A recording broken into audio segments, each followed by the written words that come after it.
really good fighters and he's beat really good fighters on the road. So he's the real deal. He's not a guy with a padded record or a guy that, has had a bunch of soft touches. Obviously, I see weaknesses and I see different things that we're going to exploit and we want to exploit. But you gotta wait for November 19th for that. Andre, you're definitely one of the most skilled and talented boxers in this generation, from the gold medal to everything you've done since. But there have been these periods of inactivity due to injuries, due to promotional things. How do you justify to yourself holding someone as talented as you are sort of out of the ring where you do your best work and the best work in the world really that can be done in the ring? I don't know if I understand the question. How do I justify that? Yeah, when there are months going by, and you are not in fights, and this has happened in your career at several points, and I'm not, debating the issues, but if I were really, really good at something, I would want to do it because that's the thing I'm really good at. Boxing's not it, but boxing is it for you, and you've been on the shelf at various points, and it's got to be hard. And I'm wondering how you justify it. How you don't figure out a way to make it happen when you're so good there. Well, it's not that easy. It's not that easy. And it's interesting because I talked to Jim Lampley about this, and I've spoken about this leading up to my last fight. The inactivity periods, they kind of are what they are. It's not. I'm not going to allow it. I don't know about you guys, but I'm not going to allow it to overshadow my career and be the main focus of my career. I mean, if somebody camps around that, then that's a bigger issue. And I think, we understand what I'm saying there. We obviously have talked about, the lawsuit situation probably more than we should have. I couldn't fight. I say it again, I wasn't allowed to fight. I couldn't fight. Well, let me change the question. Are we going to see you more often going forward now that you can? Because we want to see you. Everyone in this room wants to see you all the time. I'm trying to answer the first question. So the lawsuit situation, I couldn't fight. Beyond that, an injury is an injury. I've been boxing, almost 12 years now as a professional. And I think in a 12-year period, and probably 20 years total, and training the way that I do it, those kind of things happen, man. I've got thousands of miles on the pavement. I've got thousands of miles in the boxing gym. Things are gonna happen. And I think a lot of focus is centered around, that happened instead of, man, you persevered through that again and got to this point. We're here to talk about right now, arguably the biggest fight in boxing. I agree. And not only that, but God willing, when I come through this fight, again, I'm arguably the best fighter in the world. So we were just saying those are chapters in a long story. And again, I don't know why, and it's a great question. I'm just trying to answer it. I don't know why we camp around those things, but they kind of are what they are. It's life, man. It's not, a lot of boxers suck, so we want to see the good ones. That's why we're arguing. Yeah, but I don't care about the public. No, but I'm just saying, the question is kind of almost as if I'm, I'm home kicking my feet up and I don't want to fight. Oh no, of course not, man. There's things that are out of my hands, and then I got to put on a different hat and say, okay, how are we gonna get through this one? You see fights on TV where your guys are like, come on, man, and you're at the top level. Who do you think we'd rather see? Those guys or you? Of course it's you. So it's not about. I respect all fighters, though. You know what I mean? So I can't say it like that, but I understand your question. Well, I can. Yeah, but I can't. I don't have to agree. I'd like to jump in with another question. I'd like to add one thing, though. Tucker's point of view, we're constantly hearing about this inactivity.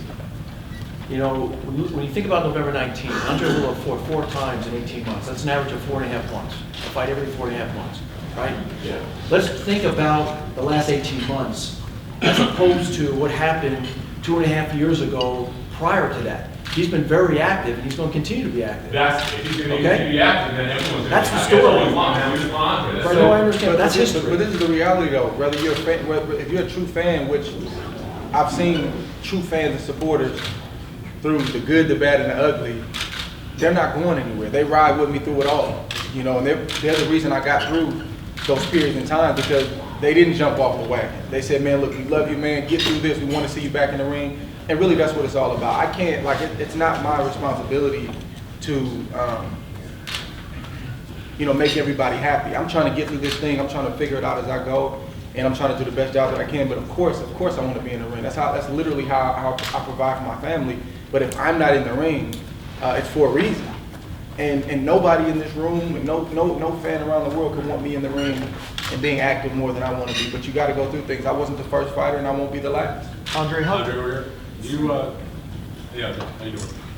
It's been a long time since your last defeat. I mean, I did talk about it when you were, I think, a 12-year-old amateur. Is that right? 12 years old? I lost count, and it's somewhere around there. Okay, well, that's what I was asking about. So, because it's been so long between an amateur loss, 1,000 years ago, all of your, other amateur fights, your gold medal in the Olympics through your professional career in the championship fights. Do you remember the last time you lost a fight? Yeah, it was Lenexa, Kansas, against John Revish, a fighter from Baton Rouge, Louisiana, in the Silver Glove championship. Lenexa, Kansas, and I thought I won the fight. It's Silver Glove. Silver Glove is the biggest tournament you can be in. 10 to 15 year old. 3 rounds? 3 rounds. How old were you, Andre? Man, 14. I think 13. It was 1997. We got to get some clarity It was, on that. it There's a was few things that's 1990, been yeah, it was going on. 1997. Silver Gloves were usually late January, early February. His birthday's at the end of February, which would put him at 13. So, Andre, do you remember, I mean, because it's been so long, and this is the, you've had other fights, maybe Kessler, where people sort of thought perhaps it was going to go either way. But other than the Kessler fight, it seems to me you've basically been a favorite in every fight, including through the Super Six, even against Dawson. That this is the first time in a long time where there is a division among fans, media, whatever, where they can see the fight going either way. Do you remember your feeling in a defeat? Of course, I feel like with my last defeat, felt like it stung me, and I never wanted to, feel that again. And I made, a resolution to myself, and I know ultimately everything is not in my hands, but I made a resolution that what's in my hands, and in terms of what I can do, like I'm gonna do everything that I can do where that never happens again. But I've always felt like the underdog. You guys got to realize that as successful as I've been able to be as a professional, and this isn't a knock at anybody, this isn't, directly at anybody, but we're going to speak honestly and transparent. I was never hailed as the guy. I was never pushed as the guy. So you got to realize what that breeds in a person that's a competitor and somebody who believes in his ability when there's always somewhat of a butt behind a performance or behind an accomplishment. So I've always felt like, that I was the underdog. That's a real statement. So this is no different to me. I'm comfortable in this space. I don't feel like, wow, they think I'm going to lose or I could possibly lose. I've always felt like that. Well, Because even in victory, there's still a butt behind it. So as a competitor and as somebody who really loves what he does, you take that a certain kind of way and you use it as ammunition. Certainly a lot of people think you're going to win this fight because they view you as the more skillful boxer. I'd like your take on that. I mean, I know you can fight in a multitude of different styles. We've seen that for many years. Kovalev has maybe not been as versatile as you, although he's shown, like against Hopkins, he can box too, besides just sit there in the crack. Somebody asked Kovalev if the fight would come down to just his sheer physicality and size and power against that would be what carries him to a win. Do you think that it's going to be your skills that basically take care of business? No, I don't think it's just going to be that because it hasn't just been that, in any of my fights. I think it's always more than that, but sometimes, the naked eye can't see what's going on. And I think, obviously the opponents, they know what's going on. By the time they figure out what's going on, the fight is over. I feel like they believe, kind of what they see on the surface, and they get in there and it's like, man, he's a little stronger than I thought he was. Man, that punch, he wasn't supposed to hit hard, but man, that hurt. Man, he's not getting tired. He's stronger than I thought. So it's nuance, it's different things. It's similar to the Floyd experience that fighters go through, where we see one thing, oh, he's running, he's not hitting hard, but man, God, he's hitting harder than people think. He's physically stronger than people think. So it's a combination of things. And then at the end of the day, like any fight with two top guys who have a lot to gain and a lot to lose, who wants it more? There's going to be rounds, there's going to be moments where who wants it more? And I just believe I want it more. It's that simple. I know what I'm going up against. You have to acknowledge what he's done and respect what he's done in order to prepare properly. So I'll never take away from my opponents. And if you guys look at my track record, I've never done that. I've never been a guy that tears my opponents down. I probably give them more credit than they should get. That way I get into the right frame of mind. So it's going to be a lot of things going on in that ring that bring me to victory. But ultimately, it's going to be who wants it more. Do you feel that his opponents ever wanted it more than you? I mean, probably not. In my mind, I can't say, but everybody has a breaking point and everybody can be broken. And I've just never believed, I wasn't raised like that, and I wasn't groomed like that as a young kid growing up fighting in tournament after tournament, that a man can't be broken, or that he's so strong or hits so hard or he's so accomplished that he can't be defeated. I don't buy it, so that's just my mindset. And I'm sure other guys, to a degree have the same mindset, but I'm just fortunate to have come out on top, 30 times thus far in my career. And then, you faced a far higher level of competition versus Kovalev. You faced some adversity. Do you think that him never facing adversity is going to be telling in this fight? I mean, I think it could. I think it could. I think the thing about guys like Kovalev and guys that are big punchers, his nickname is the Crusher.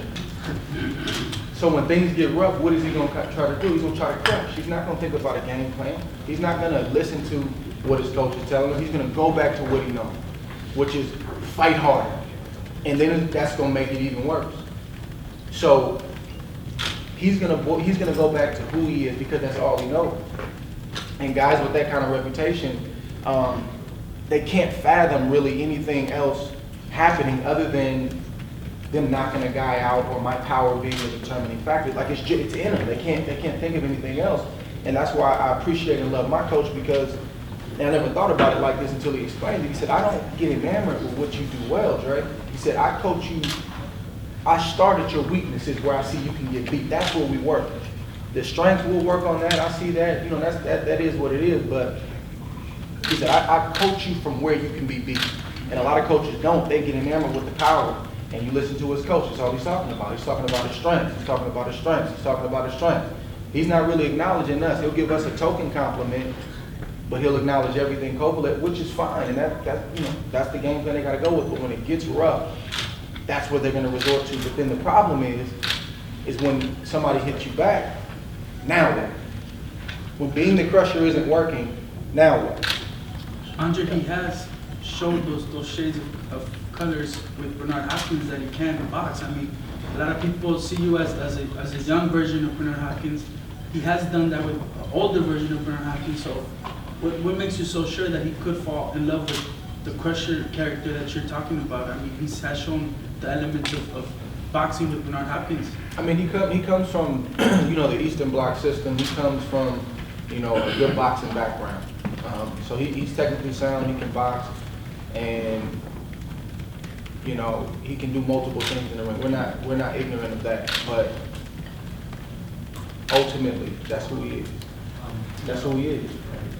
I put it like this: if he had to pick whether he was going to depend on power in this fight or his boxing ability, I guarantee you he'd pick power. That's what's in his mind. He's picked boxing with Hopkins. Why wouldn't he pick boxing? I'm not Bernard Hopkins. Oh shit, we're in the wrong place. And no disrespect to Hopkins, but I'm not 40 years old. I'm 49, almost 50. I mean, that's just the reality of the situation. So you may be right, but I'm not that individual. You know what I mean? I'm not Bernard Hopkins, and if he can stand up with me and go skill for skill, it's gonna make that much more of a great fight. But ultimately, I think we all can agree that that's who he is, and that's what he thinks is happening. Where do you think you are in your career right now? You've been off, had some layoffs. Are you at the top of your game? Will we see the best version of Andre Ward in November? What do you? I mean, where are you? I think that's what I always try to be in big moments. I think my career that's what I've shown. I try to really make sure that I rise to the occasion. That's really important to me in the biggest moments, regardless of what's said, how people feel, whether they think I'm gonna win or lose. I just try to always rise to the occasion and I don't think November 19th will be any different. Do you feel like you're better now than you were before, or are you just different? It was tough to say. I mean, I've matured a lot in the ring. I think I'm a little bit more efficient, as you get older. There's not a lot of wasted energy and a lot of, unnecessary things that you do when you're younger. So I think from that standpoint, I'm better, but I certainly haven't gotten worse, I don't think. So that's a good thing. Andre, as you say, from that standpoint, you feel you're better. I don't think anyone here will argue that, but somewhat through Yeah, the you got those layoff, butts again, man. someone through the layoff and the promotional disputes, a lot of people have seemed to unseat you of your #1 pound-for-pound ranking. Do you think that's unfair because of your inactivity or whatnot, your layoff? Do you think it's unfair to unseat you of your pound? Man, I can't get into whether it's fair or not.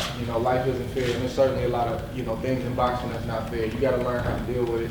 And the best response that I can have to that is those that do have a vote, my goal and my motivation is to leave them without excuse. Because, like we just talked about with the first question, we talked about layoff and lawsuit, probably 4 or 5 times just since we've been in here like 15 minutes. That's not where my focus is. I only remember those things when it's brought up. My mission has always been to be the best, and I can look at the pound for pound list and I may have an opinion like, man, how did he get there? Why did that guy? I stopped doing that a long time ago. It's about leaving people without a reason or an excuse not to get you there, but they can't deny it. They can't deny it. So I can't say whether it's fair or not.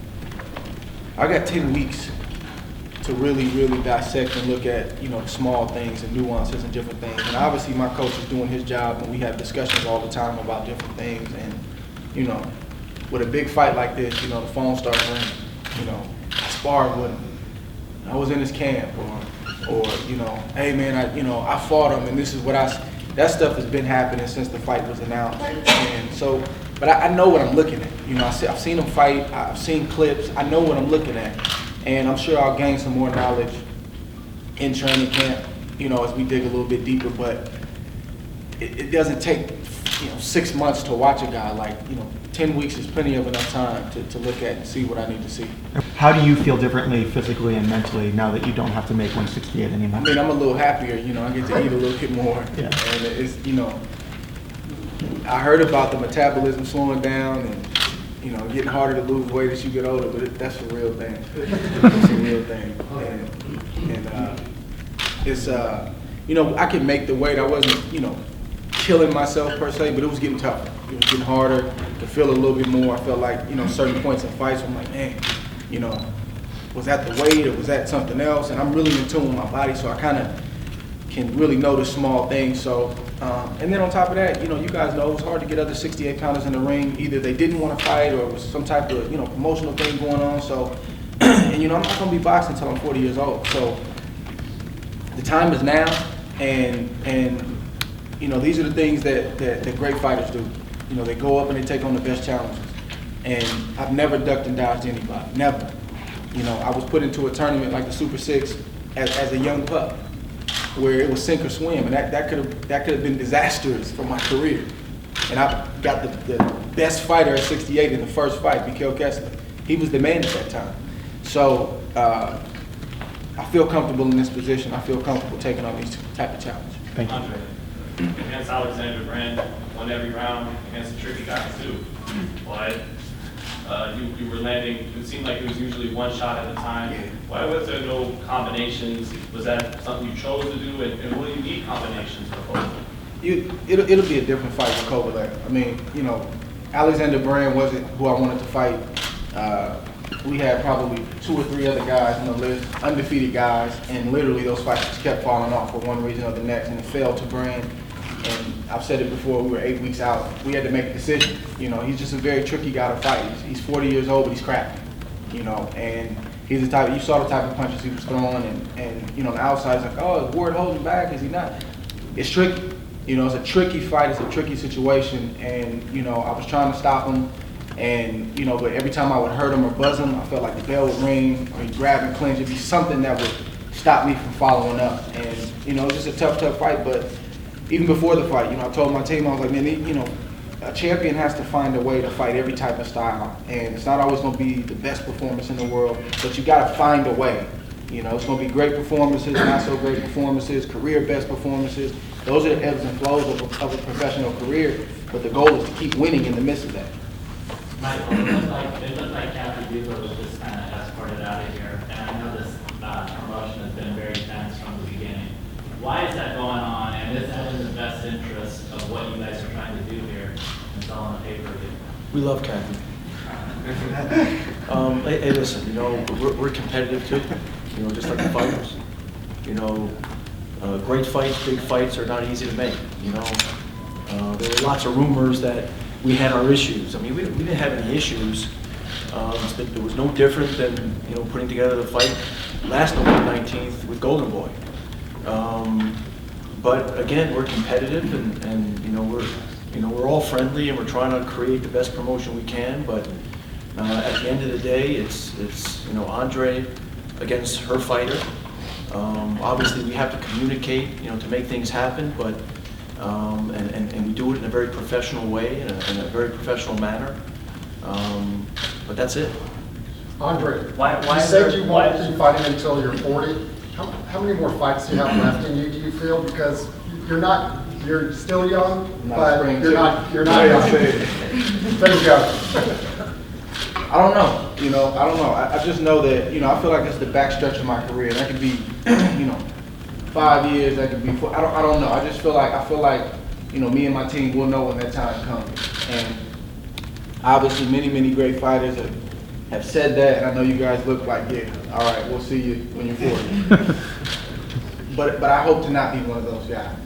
Just simply because, you know, boxing is hard enough when you're young and can do it, you know, at the level you want to do it. I don't want to find out one day that, you know, from fighting some young guy that, man, I don't have it on the wrong night. So that's why I just try to make sure, you know, when it comes to my finances, when it comes to just even my body and just, you know, taking care of myself as a whole, that I'm doing what I have to do, so when it is time, when I sense that it's time, I can walk away in peace and I'm not grabbing for money or grabbing for another opportunity. Michael, why is there more animus with Kathy? The deal is done. Why? No, listen, there's no animosity. I mean, listen, We love her. We love her. I mean, you heard everything I said. We love her. We love Nicole. We're just going about our business. I mean, this is, you know, a big fight for Andre. Obviously, it's a big fight for Rock Nation. You know, the most important thing is that we're professional, right? You know, we're professional with Kathy.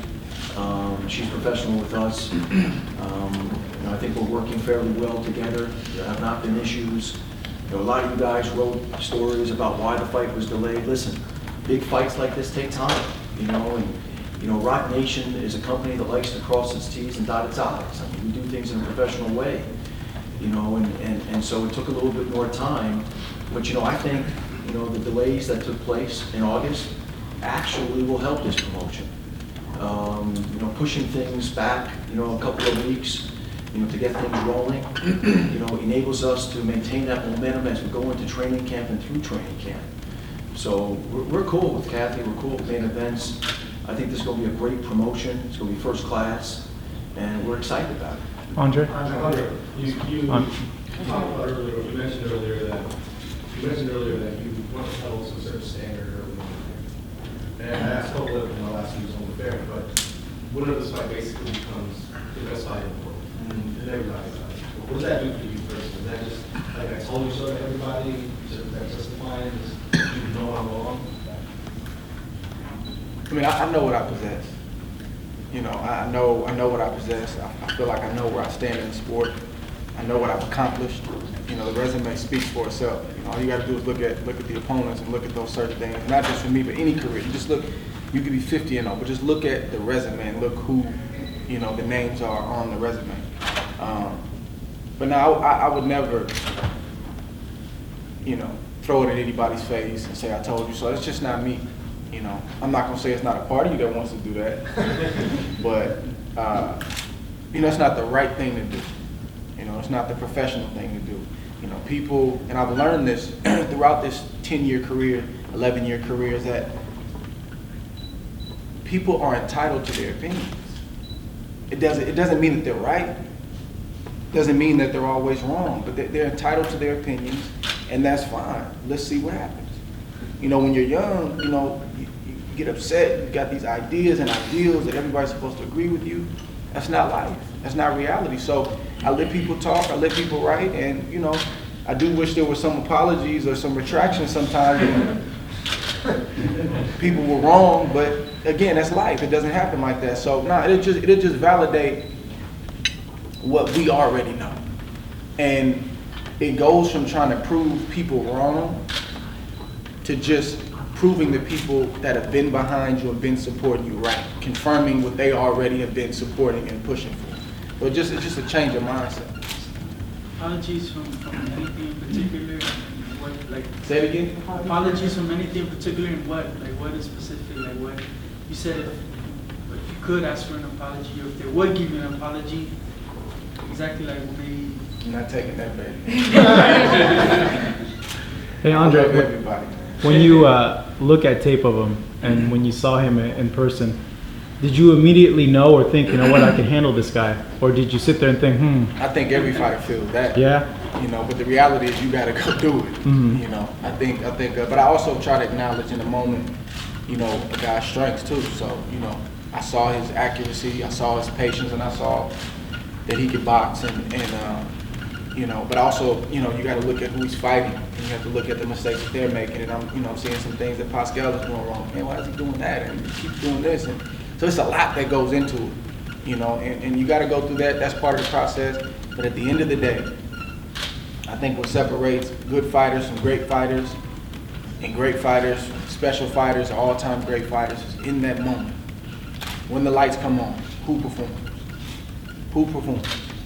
And I try to be that individual in every big moment I get, because how many big moments are you gonna get? I don't know. Everybody's not gonna have a career like Floyd where they got, you know, 20, 30 pay-per-views. That may not be it, but every opportunity I get, you know, I'm trying to shine.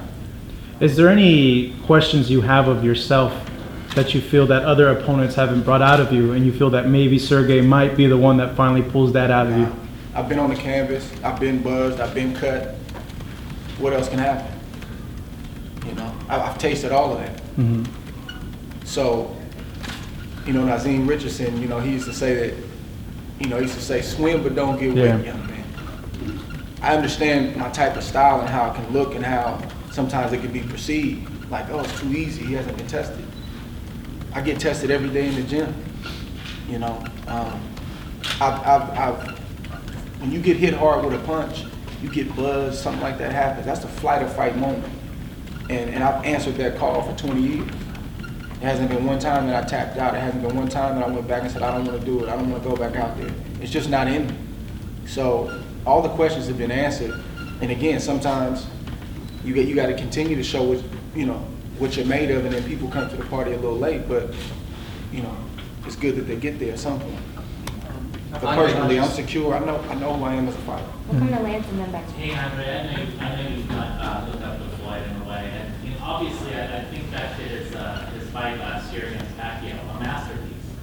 But the way it was perceived by the fans or received by the fans afterward is like a boring fight, and they made them real resentful about investing in a pay-per-view. Does the fight, like, do you get to consider that and what you're going to bring to this Kovalev fight, knowing that you've got future pay-per-views still to come? And maybe, you know, change who you are a little bit and, you know, be a little bit more aggressive. No, I mean, I'm gonna be who I am, you know. And I'm not a runner, you know. I don't run. You know? That's just what it is. But the Floyd fight is crazy because maybe I'm crazy, but I did the international feed for HBO, and I thought it was a great fight. Floyd get buzzed twice. I was like, man, he got hit, he recovered, came back. I saw Floyd Sr., you know, was high drama in Floyd's corner, and I'm like, man, you know, this fight is tight. And then the second half of the fight, I saw Pacquiao kind of, you know, let off the gas a little bit, and then Floyd step it up and do just enough. So again, it wasn't an all-time great, but I walked away, you know, high-fiving people like, man, that was a good fight. Would you drop 100 on it? Like, would you drop 100 on it? Like, I went as a DVR it, that's $100. Like, so. To watch it again? True. If you were just like a civilian though, you had to drop 100 to put it on your TV. Is that a $100 fight? if I can't put my mind in the mind. He's saying is in the world of You gotta let me pay-per-view, it's all answer. You keep different. asking questions, but you won't let me answer. Oh, no, sorry. Okay, go ahead. No, go ahead, finish yours and No, I was then. just saying, and you know, this could be a $60 pay-per-view, but the point is, now we're talking about money amounts on fights in a weird way that you don't have when you're not in pay-per-view, that's all. But I think the tricky thing with the Floyd and Manny situation was how long it brewed. And then I think, you know, to the casual, it was like, this is the guy that's gonna finally shut Floyd up. And then it didn't happen. And it wasn't, you know, an all-time great fight. So to the casual, I think they were like, we got duped. I don't know about the, you know, the hardcore real boxing fans. So I don't know, like, it's tricky. But it was a fight that was in the makings for so many years, and it was, you know, obviously built as, you know, the biggest fight ever, and it wasn't that. But I thought it was a good fight. I didn't think lawsuits needed to be filed. I don't think it was that serious. But I mean, trying to stretch myself to a civilian, if I was a boxing fan, I probably would pay for it. Probably. But it's hard because, again, this is what I do, so I'm always pay for it. So it's hard to answer that. Since you've been fighting on the world championship level, none of your fights have been competitive. I'm not saying they were easy for you, but none of them have been very competitive going down on the scorecards. Do you think this will be similar and that, you know, everyone's going to go in and afterwards be like, oh, that was just, it looked easy? I mean, I don't want to think that. I never go in thinking that. You know, if that happens, that's a bonus. You know, I have to go in there thinking this is going to be the toughest fight of my career. And that's how you answer those questions. You prepare to get hit with a tough shot. You prepare, you know, for something happening. I mean, you don't plan on it, but you're mentally ready for it. That's how you go into battle prepared and ready. And who do you think is the mentally tougher fighter? I mean, we're getting ready to find out in a couple weeks, you know, in 10 weeks. I just know that I'm not going to back down. So if he's not going to back down, we got ourselves a great situation. But I refuse to be intimidated by a reputation or anything else. I'm just not built like that. And then lastly, you know, you've shown that you could fight in, you know, a multitude of styles and adjust, you know, in fight a plan B and a plan C. So you think Kovalev can go to a plan B or C if, you know, you start tying him up? And it's tough to say, man. In your heart. He's a good fighter, man. He's a good fighter. He can do more than one thing. So, you know, I can't bank on that. I can't bank on that.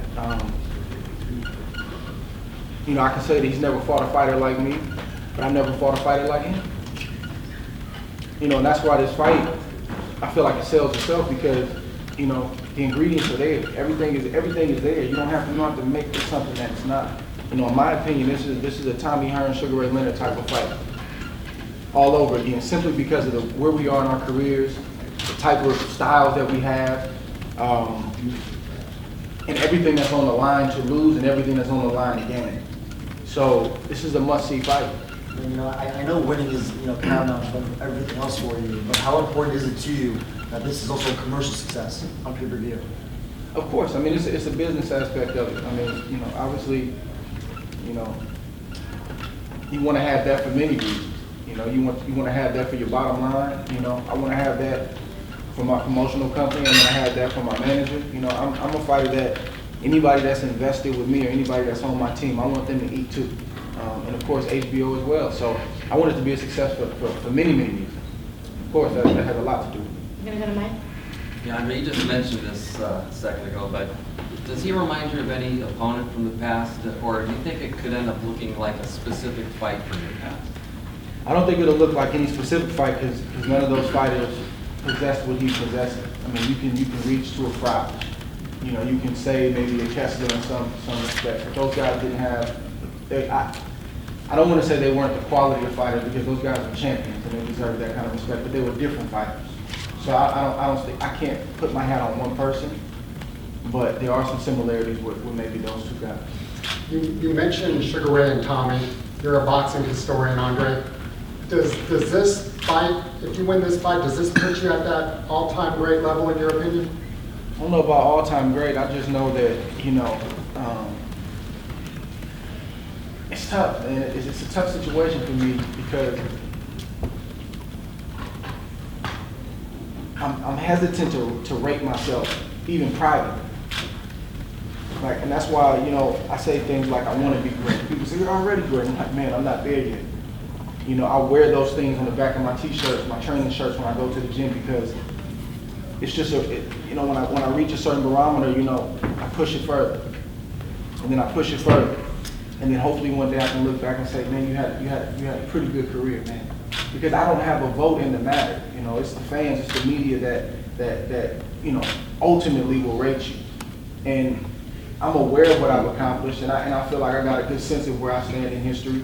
But I've never had time to just enjoy what I've done because, you know, I wasn't brought up like that as an amateur. You feel like you still have to prove yourself, it seems like. I mean, I feel like, to be honest with you, I feel like I'm proven, I've done it. You know, I've done what I'm supposed to do. Like, I've been on the big stage. When I was, this is pay-per-view and this is another level, but I've shown, if people don't know what I have now, they'll never know. But when we talk about greatness and all-time greatness, you know, we gotta let these things play out, you know, and we'll see where I'm at when it's all said and done. All right. A great question. Theoretically, a skilled fighter usually is but considering you're going up the way, considering the colors, some may say this is the exception. Is that what makes this a must-watch fight? It's a dangerous fight for both of us. It's a dangerous fight for both of us. I mean, you got 2 undefeated records on the line. You know, he's got a lot of hardware over there. He's got a lot of belts. And you got a hungry man on the other side of the ring who really wants those belts. Really wants those belts. And I feel like I'm in a position where I can't afford to lose. I don't necessarily feel like I'll be given the benefit of the doubt. You know, I've watched boxing history throughout the years, and I've watched how certain fighters were treated and other fighters weren't treated. And I've just studied it, and I've watched it. Man, this is crazy. Why this guy didn't get this kind of treatment, but this guy did? And man, this guy beat this guy, but they, you know, I don't know if I'll get the benefit of the doubt. So I don't have that cushion. I don't have that luxury. So my whole focus is, man, you got to find a way, kid. You got to find a way. So you can say I'm skillful. You can say he's the power puncher, but again, there's so much more going on in that ring, man, and that's not just the reason why you should see it. This is the fight that even casuals have been clamoring about in terms of big fights not being made and big fighters. That you can't say that in this case. So that alone is, I think, reason to come out and watch this fight and tune into this fight because, you know, it's going to be things that go on behind the scenes. I mean, again, I think Michael said it the best. You know, main events is competitive. Who else do they have other than Kovalev? He's not only fighting for his life, she's fighting for her life. She really needs him to win. And obviously, Rock Nation, they're trying to take that next step in the boxing game too. So there should be some tension. You know, everybody's not kumbaya. It's a lot at stake here. So, you know, it's going to be some heads being bumped, but we got it done, and that's the beautiful thing. And I think that's, you know, what we're all focusing on is the fact that we got it done, and it's going to be done. The fight's going to happen. You know, you guys may read some different things, and, you know, it's just part of the process. What have you read about this actual fight? What do you feel is the media's perception of this fight? Say it again? What do you feel is the media's perception of this fight? I don't know. I don't know. We like it. Yeah. I like it. You like it? I like it, but I haven't heard anything whispers. I mean, I don't read much these days. I mean, I read, but I don't read a lot of, you know, boxing news these days. I can't, you know what I mean? That maybe I'll start to read it again when I'm retired and I'm done, but I can't get caught up in, you know, the highs and the lows. You know, it's just too important of a moment. You know, I gotta stay locked in. It's not just something I say. It's not just something that sounds good. It's me, man. You know, it's a lot riding on this. And I get overflow. You know, I got family, they read it. You know, I got my wife, she reads it. Hey, I told you stop reading stuff. She reads it, people read it. But I personally don't know what I mean, I know people are excited, as they should be. But I don't know how the opinions are in terms of who's going to win or lose. And were you always able to deal with that from the beginning of your career? Was it always like that, or did you just learn that? You said you had the layoffs, you had all the criticism and the questions. Did you just learn how to deal with this in that specific manner? Yeah, it was learned. It was a learned behavior. Was it difficult? No, I'm just saying, like, when I was younger, I read everything. I went to every website, I read everything, but you learn quickly that that's not really the smartest thing to do. You learn very quickly. And I tell a lot of the young guys that call me, and I say, listen, man, this is part of it. You want to be in this game, you got to be able to deal with these different things. And I can't speak for anybody else, but personally, the best way that I can do it, because I don't want to come in here looking at you guys funny, so I'd rather not really know what you're saying, so we can have a good conversation. You know what I mean? But don't get me wrong. I got my ear to what's going on, and I know who's saying what. But I just don't entrench myself in it on a day-to-day basis, is what I'm saying. But even that, like you said, that was learned, and that I think the whole lawsuit period really grew me up, just as a man. You know.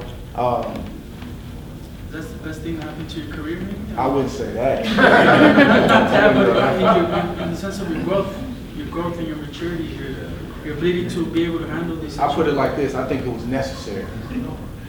I think it was necessary, and you know, my manager, man, Jay, man, he's a master chess player right there, man.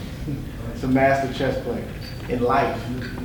You know, he gets a lot of credit for business and different things like that, and he's got that. But I'm talking about in life. I couldn't tell you the amount of times that I've called his phone, you know, upset or you know, just venting about something, and a lot of times I felt like I was right, and he would tell me I was right. But he would always give me another perspective, and it'd be the right perspective, and it'd be efficient. I'm like, man, I'm giving up all this energy, I'm sweating, and he just sits back and he'll say 2 words, and I'll be like, dang, why didn't I think about that? You can't go through life like that, man. You know, and I'm learning that life is chess, you know, and that period was necessary, man. And I kind of got my system on how I handle it. It may not work for everybody else, but you know, I can come in this room today. I know everybody in this room doesn't write favorably about me. I know that for a fact. I'm not ignorant toward that. But I can look you guys in the face and smile and shake your hand and go about my business. That's called growth. I got nothing against anybody in this room. And don't get me wrong, there's a lot of guys that are objective in this room that do a great job and you know, that care about the sport and you know, do a great job. So, but that's life. The question is, how are you going to respond to these different things? But it took time. I didn't always have this perspective. All right, you use the terms before. You're daring to be great. Obviously, this fight is a perfect example of that. You know, it's in the boxing, like in general, fighters like, you know, daring to be great for a fight. Guys like is that needed? What do you want to look at? I just think boxing is in a different time now, you know, with the way that it's structured on the business side. You know, we all know what's been going on. It's different. You know, it's a little harder to make some of the bigger fights. This guy's on that side, this guy's on this side. The game is a little different. But I don't think the fighters lack any courage. I don't think the fighters, you know, don't want to be great. And you brought up Canelo. I think Canelo's a great example. I think Canelo is, I don't think Canelo has anything to prove. I really don't. I'm not saying that his team has made every right move and that kind of thing, but I mean, he's fought the best. He's given us one big fight after the next. We're able to piggyback our promotion because Canelo's fighting. You guys are here because Canelo's fighting. So he's given so much to this sport. And it's just amazing to me the kind of response when maybe he doesn't move as quick as people think he should move. And I'm not saying we shouldn't want the fight and we shouldn't say that, man, this fight should be made. But I think we go a little too far when we start to question his courage or we start to say he doesn't have heart. Man, this man puts his life on the line and has been putting his life on the line. But boxing is just a little bit different. And to be honest with you, I think Oscar De La Hoya is doing a great job. I think he's letting them know, look, the fight's going to happen. It's just going to happen when we say it's going to happen. And if the fight happens, it may be like Floyd and Pacquiao, not the actual fight, but I'm talking about the money. It's twice as much. How can we say that that fight happened too late when they made 3 times the money?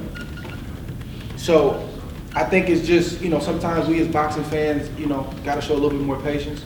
But the fighter's courage should never come into question. These guys, they're fighting, man. Like, he's going through things right now in his mind and his heart that we would never know unless we walked in his shoes. I know because obviously I do it, but like, that's a walk that you only know about unless you walk that walk. I just think it's a little tricky when we start to go that far. These guys want to be great, but it's, you know, we also got different handlers now saying, hey, don't do that. Hey, we're going to do this. So it's just a different time, you know. We're going to do one last question. Speaking of that, don't you feel like you reach that perfect happy median where everybody wins. You know, you guys let the fight marinate a little bit, but not too long. The preliminary fight, so that was bigger than it would have been a year ago. It's just the way to do it, where you let it build, you don't let it build too long, where everybody's dying and they can't. That sometimes when they're dying, though, sometimes that's a good thing. But I think in our case, this is the right time. The time is now. You know, I mean, who else would he fight at 75? I mean, you know, besides Steven. No, I mean, no, unless someone. And then I was gonna say, who else can I fight to let it keep marrying? So, it's a case-to-case situation, but in our case, it's the right time. You know, I think it's the perfect time. And obviously the winner goes on to bigger and better things. So I'm making one more every day. Andre, throughout your career, we've seen your skill and your strength turn you into the dominant boxer you are today, to the champion you are today, okay? Come November 20th, you have nothing to prove. You're not out looking for anybody. They're looking for you. Where do you go from here, November 20th on? Break time, maybe? I hope I'm trying to ponder it. I hope I'm thinking about this with a whole lot of belts in my hotel room, that's for sure. We anticipate. It'll make it a little bit easier to make those decisions. Thanks, Thank you, Andre. Thank you.